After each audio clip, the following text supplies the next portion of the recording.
Cultural and Literary ফোরামের উদ্যোগে মৎস্য উৎসব চলছে যাদবপুরে। সঙ্গেই রয়েছেন উদ্যোক্তা জিতেন্দ্র তিওয়ারি। তার সঙ্গে কথা বলবো যে দাদা, এবার আসানসোলের গন্ডিছাড়ি আর কলকাতার বুকে মৎস্য উৎসব প্রথমবার, কেমন লাগছে, কেন এই প্রয়াস, যদি সবটা বলেন। এটা দেখুন, আমাদের সংগঠনের সঙ্গে যারা যুক্ত হয়েছেন প্রায় 3 বছর ধরে একসঙ্গে আমরা কাজ করছি। সবারই দাবি ছিল যে একবার আমরা একসঙ্গে বসে আমরা খাওয়া দাওয়া করি। তো তাদের এই দাবিকে মর্যাদা দিয়ে আজকে আমাদের এই খাওয়া দাওয়ার অনুষ্ঠান। এবং পশ্চিমবঙ্গে যদি খাওয়া দাওয়ার অনুষ্ঠান হয়, মাছ না থাকলে তো হয় না। স্বাভাবিকভাবে আমরা মাছ ভাতের একটা ক্ষুদ্র আয়োজন করেছি, কিন্তু আয়োজন ক্ষুদ্র হলেও যারা পার্টিসিপেন্ট তাদের উৎসাহ কিন্তু দেখার মতো। এটা দেখে আমাদের ভালো লাগছে এবং আমাদের টিমের মধ্যে যারা যারা যুক্ত আছেন সবাই পরস্পরে আরো কাছাকাছি আসছে। এটা দেখে ভালো লাগছে। আলটিমেটলি আগামী দিনে আজকের পর থেকে আরো নতুন উৎসাহ নিয়ে আরো ভালো কাজ আমরা করব। আপনি মাছ খেতে কতটা ভালোবাসেন? না, আমি তো মাছ ভালোবাসি। মাছের মানে বাঙালরা যদি মাছ রান্না করে সেটা ভালো লাগে। ঘটিরা ঠিকভাবে পারে না, ওরা ওই মাছের ওই আঁশের একটা গন্ধ চলে এলে আমার ভালো লাগে না। কিন্তু যদি বাঙাল যদি কেউ থাকে, তারা এমন ভাবে রান্না করে যে ওই মাছের গন্ধ পাওয়া যায় না, সেটা আমার ভালো লাগে। কিন্তু বাংলা পক্ষ বারবার বলে এসেছে যে জিতেন্দ্র তিওয়ারি, অর্জুন সিং মানেই বাংলা বিরোধী, তারা মাছ ভালোবাসে না, মাছের উৎসব করতে দেয় না, অনেক কথা বলে। তো সেই দিক থেকে তাদের কি জবাব দেবেন এই মাছ ভাত উৎসব নিয়ে? যারাই এটা বলছে যে আমি মাছ ভালোবাসি না, তাদের কাছে আমার আমন্ত্রণ থাকলো, রোজ 1 কেজি মাছ আমার বাড়িতে দিয়ে যান। আমি মানে খুব সম্মানের সঙ্গে সেটা গ্রহণ করবো। বাঙালি অবাঙালি একটা ভাষার ভিত্তিতে যে বিভাজন করা হয়, সবসময় আপনার নাম জড়িয়ে তারা যেভাবে কটাক্ষ করে, কোনো পদক্ষেপ নেবেন তাদের বিরুদ্ধে? দেখুন, বাংলার যারা স্টলওয়ার্ড তাদের এগুলো প্রয়োজন হয়। রবি ঠাকুর এটা প্রয়োজন হয়নি, শরৎচন্দ্র এটা প্রয়োজন হয়, বঙ্কির প্রয়োজন হয়নি, জীবনানন্দ দাসের এগুলো প্রয়োজন হয়নি।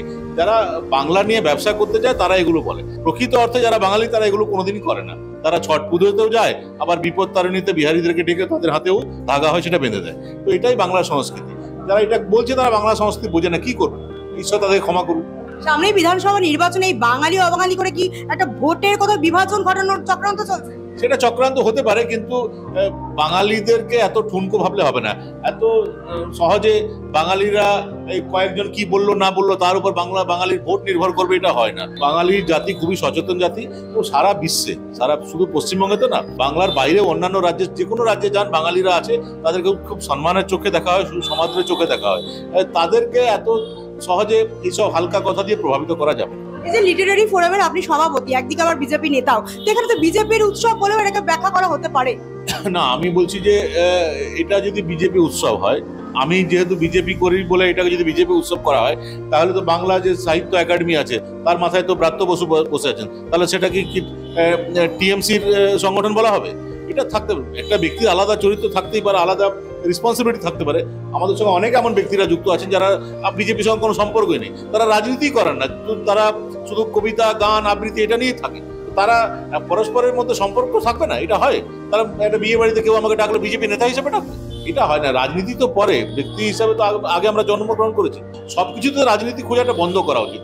এটাতে বাংলার ভালো হচ্ছে না। এবং শুধু পশ্চিমবঙ্গে এটা আছে, অন্যান্য রাজ্যে যেমন যান, ভোটের সময় দেখবেন সব রাজনীতি, ভোটের পর দেখবেন কেউ বোঝাই যাবে না কে কোন দল করে। কিন্তু পশ্চিমবঙ্গে সবকিছুতে রাজনীতি, এটা ঠিক না। এটাতে দলের, এটা বাংলার ক্ষতি হচ্ছে।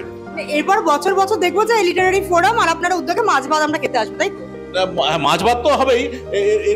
এবার অনেকে বলেছিলেন যে ইলিশ হলো না কেন, তো আগামী দিনে হয়তো সেদিকে আমাদের থাকবে যে আগামী দিনে ইলিশ উৎসব আমরা করতে পারি।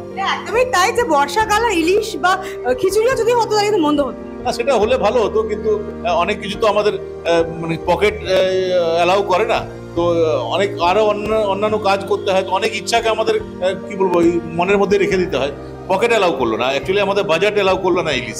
আগামী দিনে অনেক লোক যুক্ত আছেন, তাদের সাহায্য নিয়ে ইলিশও হবে। তবে মাছ ভাতের সঙ্গে দেখলাম যে মিষ্টি আর চাটনিও রয়েছে। সেটা থাকবে না, না এলাহি আয়োজন বলা চলে না, কিন্তু হ্যাঁ এটা ঠিক, একসঙ্গে আমরা আছি। এবং দেখুন, খাওয়ার দিকে মানুষের ইচ্ছা কম আছে, গান, আবৃত্তি, নাচে সবাই মেতে আছে। তো এটাই একসঙ্গে সবাই গেট টুগেদারের মতো এটা হয়েছে। স্কুল লাইফে যেটা সবাই করেছে, কলেজ লাইফে যেটা করেছে, অনেকটা সেরকমই।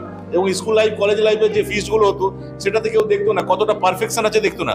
ডিম সেদ্ধ হয়নি সবাই খেয়ে নিত, ভাত হয়তো হাফ সেদ্ধ হয়েছে, সেটাও আমরা আনন্দ করে খেতাম। সেই লাইফটা আবার সবাই ফিরে পাচ্ছে, এটা দেখে ভালো লাগছে। ছোটখাটো পিকনিক বলা যায়। হ্যাঁ, গেট টুগেদার পিকনিক যেটা বলুন, পৌষ মাসে হলে পৌষালো বলতাম, কিন্তু এখন তো পৌষ মাস না। কিছু একটা বলতে একটা কারণ চাই, তো এক হওয়ার একটা কারণ চাই। আমরা সবাই এক হয়েছি।